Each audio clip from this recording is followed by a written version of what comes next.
Let's review the new Tame Impala album, Deadbeat. Tame Impala returned last week with his fifth studio album. It opens up with My Old Ways, which I think is one of the best cuts on the entire record. It has this effortlessly infectious groove to it, really just makes you want to nod your head along the whole way through. Some other high points are songs like Loser, which has this killer, bouncy bass line that really carries the whole song, but it also has one of the best vocal performances on it.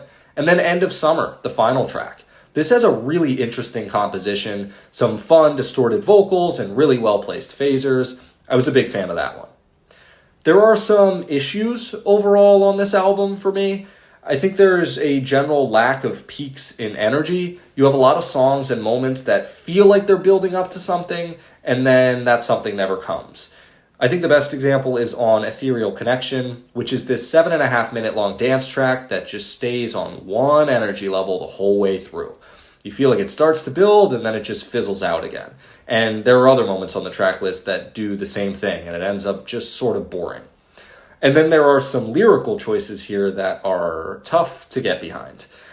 Dracula is obviously a very specific concept of a song, and that's fine, but the lyrics end up coming off in such a goofy, silly way that the whole song ends up sounding like it could have been made for the soundtrack to a kid's Halloween movie, which I just don't think is what he was going for.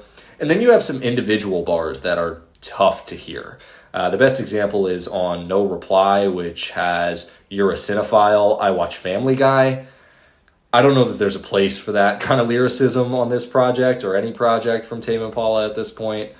Overall, the album's been pretty polarizing so far. A lot of people love it. A lot of people are pretty disappointed. I'm somewhere in the middle. There are highs here, but the lows are definitely low. In the end, I'd probably give it a 2.5 out of 5 stars. What would you rate it?